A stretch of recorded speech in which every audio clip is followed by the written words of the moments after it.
आज हमने स्टार्ट करनी है एक्सरसाइज 2.6। बहुत ही इजी एक्सरसाइज है और यहाँ पे हमारे पास जो स्टेटमेंट है उसमें हमारे पास एक नई चीज़ आएगी, use synthetic division to find the quotient and remainder. ठीक है, तो यहाँ पे जो नया लफ्ज़ हमने पढ़ा वो है सिंथेटिक डिवीजन। तो ये समझते हैं क्या होता है। मिसाल के तौर पर अगर आपके पास एक वैल्यू हो, चले यही वैल्यू लिख लेते हैं, x square plus 7x minus 1 और ये डिवाइड में है तो ये हमारे पास इस तरह लिखी जाएगी। ठीक है, ये सारे को इस तरह भी लिखा जा सकता है। अच्छा, अब अगर इन दो वैल्यूज़ को मैं डिवाइड करूं तो एक तो मेथड है हमारे पास लॉन्ग डिवीजन वाला, ऊपर वाली वैल्यू स्क्वायर रूट के अंदर, अंडर रूट के अंदर, रेडिकल साइन के अंदर, और जो डिवाइड वाली होती है वो वैल्यू बाहर, और फिर इनकी टेबल लेकर जाते हैं। ठीक है जी, तो एंड पर जो वैल्यू बच जाती है उसको हम क्या बोलते हैं, रिमाइंडर। और इस वैल्यू को जिस भी वैल्यू से मल्टीप्लाई करते हैं उसको कहते हैं कोशेंट। जो डिवाइड हो रहा होता है उसको कहते हैं डिवाइडेंट, और जो डिवाइड कर रहा होता है उसको कहते हैं डिवाइज़र। ठीक है जी, ये छोटी छोटी बातें आपके जहन में होनी चाहिए कि जो वैल्यू एंड पर बचती है वो रिमाइंडर होता है। इस वैल्यू को जिन जिन वैल्यू से यहाँ पर मल्टीप्लाई करेंगे उसको कोशेंट बोलेंगे।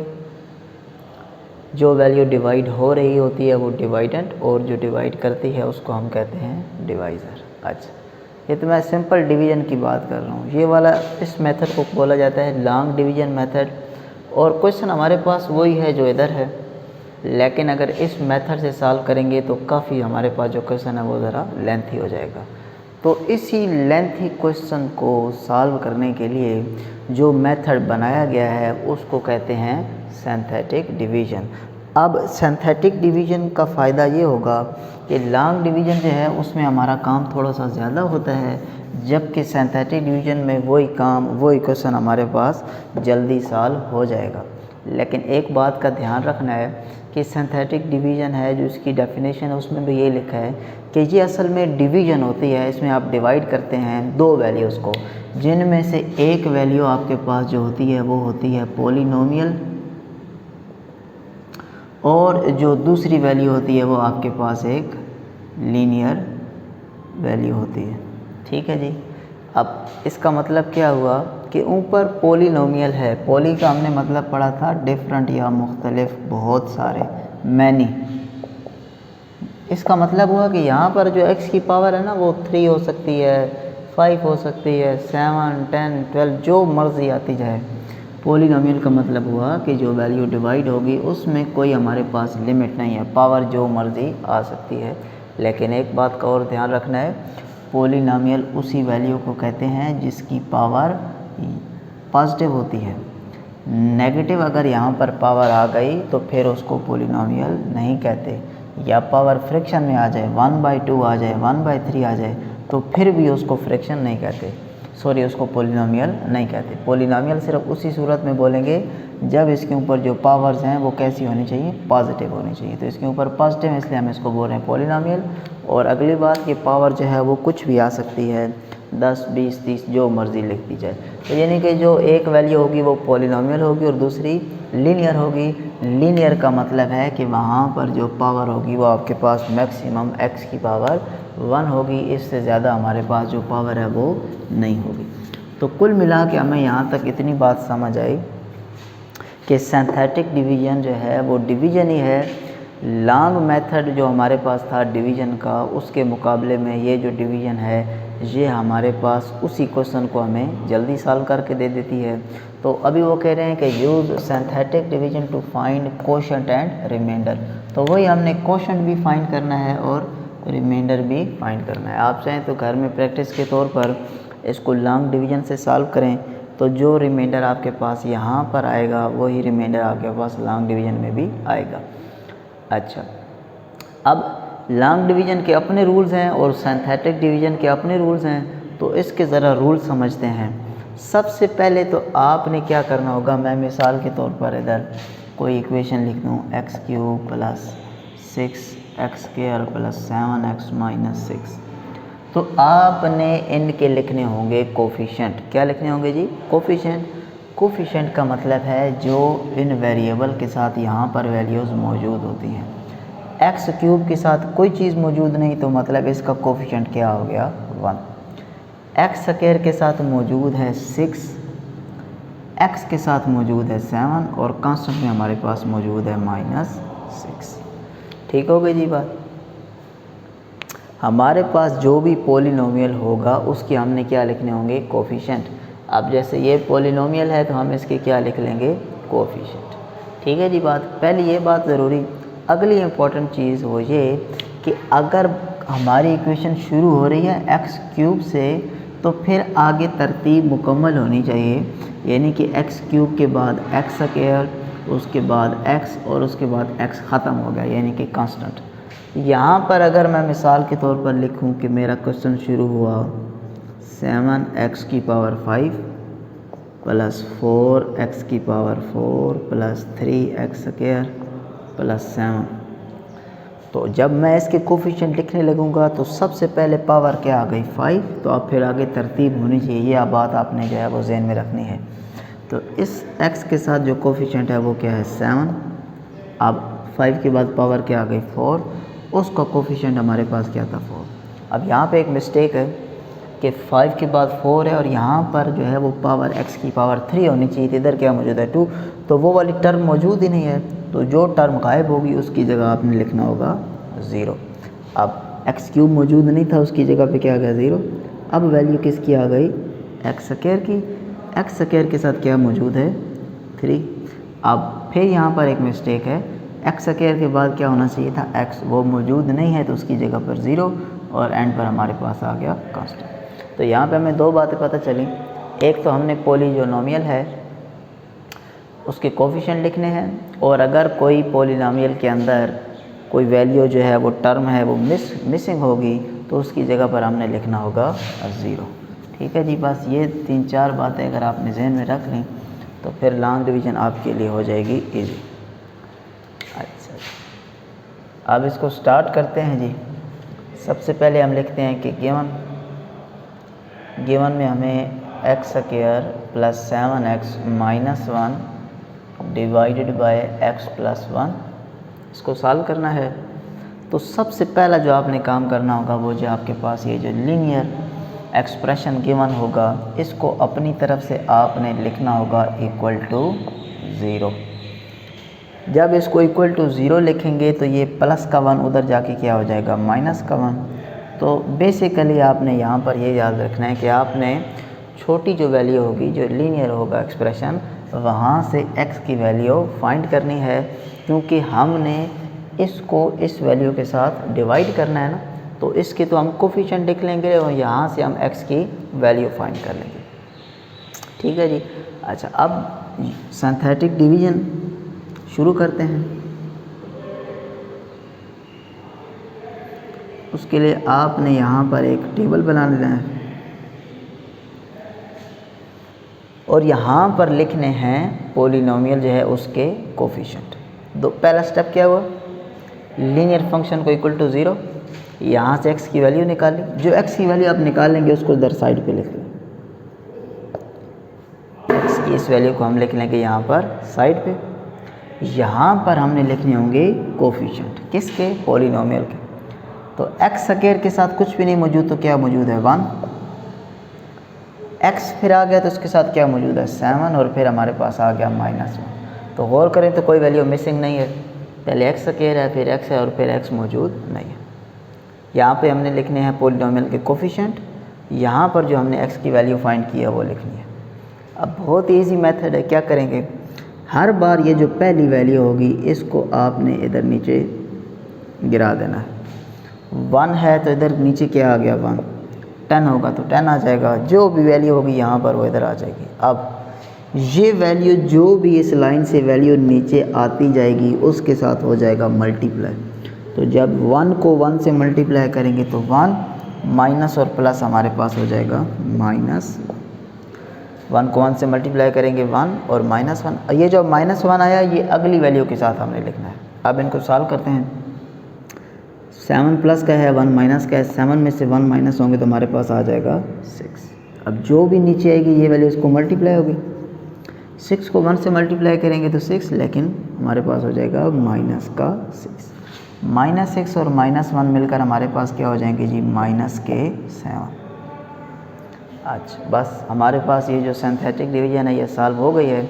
तो अगर आप गौर करें तो यहाँ पर हमें दो चीज़ें दरकार हैं, एक हमें चाहिए कोशेंट, एक हमें चाहिए रिमाइंडर। तो जो एंड पर वैल्यू बच जाएगी यहाँ पर वो आपके पास क्या हो जाएगी, आपका रिमाइंडर। जो एंड पर इधर जो भी वैल्यू बचेगी वो आपके पास क्या होगा, उसका रिमाइंडर। और यहाँ पर ये जो 1 और 6 बचा है, ये अगर आप गौर करें तो थोड़ा सा ऊपर चलते हैं, 1, 7 और -1 ये क्या थे, ये असल में उस पोलिनोमियल के क्या थे, कोफिशिएंट। क्यों जी, 1, 7 और -1 इस पोलिनोमियल के क्या थे, कोफिशिएंट। तो आगे चल के इसको हल किया तो ये भी हमारे पास कोफिशिएंट ही है ना, ठीक है जी। जिस तरह ये कोफिशिएंट थे, सॉल्व होने के बाद जो ये बचे ये भी हमारे पास कोफिशिएंट हैं। किसके कोफिशिएंट हैं, कोएफिशिएंट ऑफ कोशेंट, ठीक है जी, जो हमने फाइंड करना था। अब इसको अगर हम कोशेंट और इसको रिमाइंडर की शक्ल में लिखें तो यहाँ पर हम हेडिंग दे देते हैं जी कोशेंट। अब कोशेंट कैसे लिखा जाएगा, उसके लिए भी बड़ा इजी मेथड है। अगर आप गौर करें तो सबसे पहले x की पावर क्या थी, 2 थी। एक बार डिवाइड कर लिया, एक बार डिवाइड होने के बाद जो पावर है वो कम हो जाएगी। पावर कम होने का मतलब है कि x की पावर 2 थी, तो पावर कम होने का मतलब है x की पावर 1। तो 1 जो है ये कोएफिशिएंट हो गया और साथ में हमारे पास पुट हो जाएगा x। ये फिर से देखें, पोलिनोमियल हमारे पास जो था उसमें x की पावर कितनी थी, 2, डिवाइड कर लिया तो एक पावर कम हो जाएगी। तो अब हमने कहानी जो शुरू करनी है वो x की पावर 2 से नहीं बल्कि x से शुरू करनी है। तो 1 के साथ क्या आ गया, x, और x के बाद तो सिंपल वैल्यू होती है, x मौजूद नहीं होता, तो साथ में क्या आ गया, प्लस का 6। अब आप चाहें तो ये 1 लिखें या ना लिखें, आपकी मर्ज़ी है। तो आपके पास जो कोशेंट बना वो क्या बन गया, x + 6, और जो आपके पास आ गया रिमाइंडर वो आपके पास था -7। ठीक है जी। इसके 2 पार्ट और हैं, मैं आपको वो साथ साथ दोनों सॉल्व कराऊंगा, क्योंकि जो चीज़ नहीं हो वो पहली दफ़ा पढ़ी जाए तो मुकम्मल तौर पे अक्सर समझ नहीं आती। अगर आपको कोई क्वेश्चन ना समझ में आ रहा हो तो आप उस वीडियो को दोबारा फिर से देखें, तो फिर इंशाल्लाह आपको समझ आ जाएगी। अब इसी में हमारे पास जो है पार्ट 2।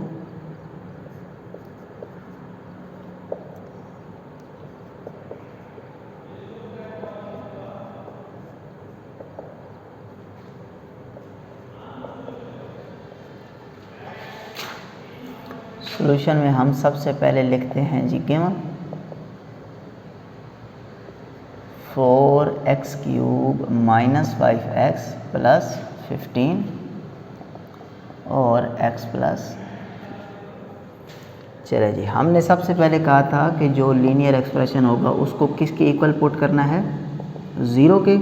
तो ये +3 इधर आके हमारे पास क्या हो जाएगा, -3। तो सिंपल सबसे पहला स्टेप आप जहन में रखें कि आपने यहाँ से x की वैल्यू फाइंड करनी है और उसके बाद आपने बनाना है टेबल। टेबल में आपने पोलिनोमियल की क्या लिखने होंगे, कोएफिशिएंट।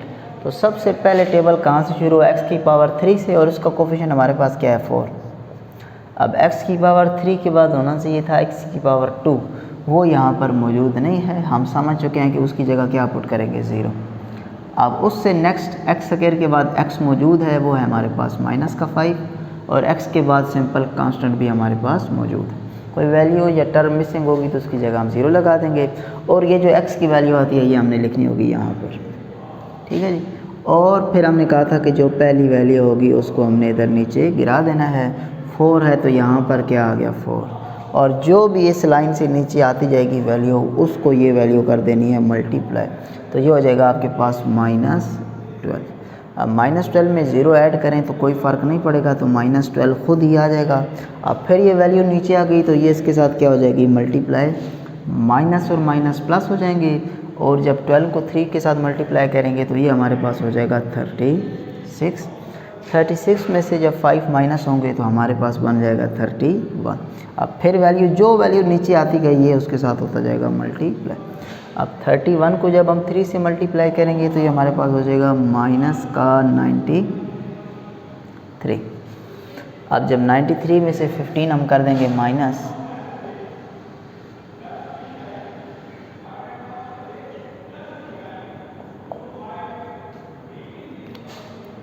तो हमारे पास बन जाएगा 78, लेकिन माइनस का क्योंकि बड़ी वैल्यू के साथ हमारे साथ क्या मौजूद है, माइनस। बस हमने डिवाइड कर लिया, तो अब क्या होगा, ये जो आखिर वाली वैल्यू होगी ये हमारे पास क्या कहलाएगी, रिमाइंडर, और ये जो है ये हमारे पास हमें बना कर देगा कोशेंट। ठीक है जी। अब ज़रा लिखते हैं कि कैसे इसको रिमाइंडर और कोशेंट में।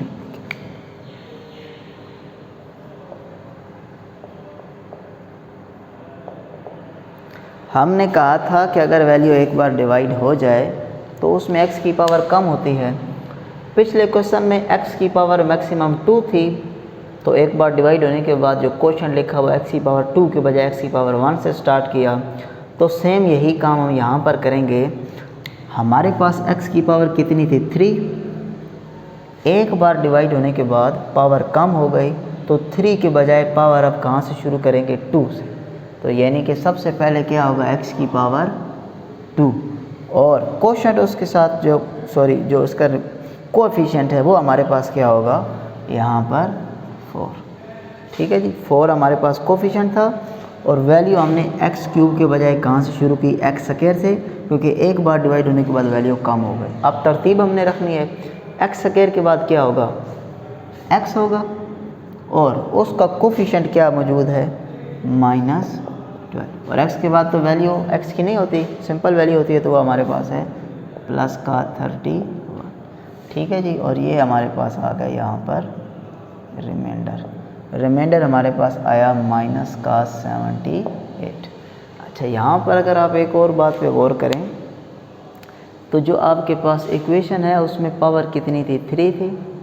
जब आपने एक बार डिवाइड कर लिया तो पावर क्या आ गई, 2, और ये आपके पास एक लिहाज से क्वाड्रेटिक इक्वेशन ही बन रही है। ये आगे चल के यूज़ होगी, मैं थोड़ा बहुत आपको आइडिया दे रहा हूँ ताकि आपके दिमाग में आ जाए कि हम सिंथेटिक डिवीजन से हमारे पास एक इसका फ़ायदा ये भी है कि जब पॉलिनॉमियल जो बड़ा हो, यानी कि पावर जो 2 है उससे बड़ी वैल्यूज़ हों, तो उसको हम हल करने के बाद x की पावर 2 में भी कन्वर्ट कर सकते हैं। और अगर हम किसी तरह यहाँ तक पहुँच गए तो ये तो एक लिहाज से हमने क्वाड्रेटिक बना लिया है, तो इसको तो सॉल्व करने के हमारे पास 3 मेथड मौजूद है। ठीक है, तो यानी कि जब बड़ी वैल्यूज़ हों तो उनको हल करने के लिए सिंथेटिक डिवीजन हमारे लिए सबसे बेहतर ऑप्शन है। चलिए जी, इसके बाद हमारे पास इस क्वेश्चन का एक पार्ट और रह गया है, फिर मुझे उम्मीद है आपको सिंथेटिक डिवीजन जो है वो समझ आ जाएगी।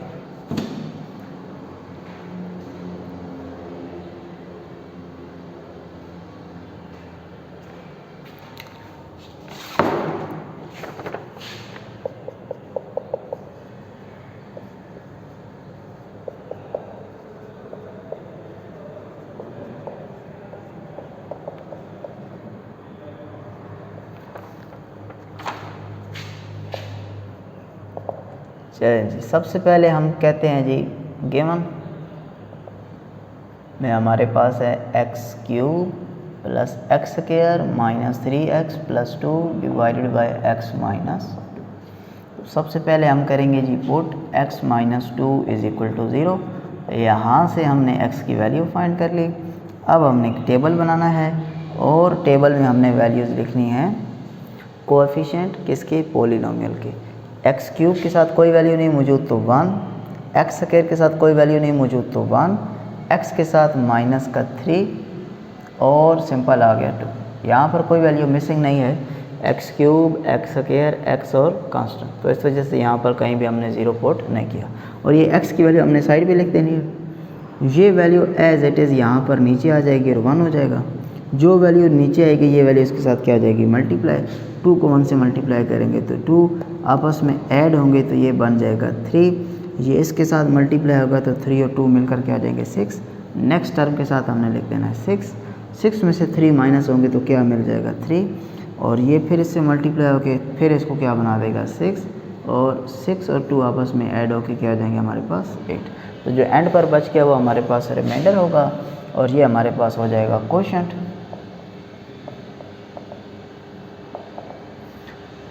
हमारे पास इक्वेशन एक्स क्यूब से स्टार्ट थी, एक बार डिवाइड होने के बाद इक्वेशन पहुंच गई एक्स में, सॉरी एक्स स्क्वायर में, तो ये कोफिशिएंट 1 हो गया और साथ में आ गया एक्स स्क्वायर। 1 लिखे ना लिखे आपकी मर्ज़ी।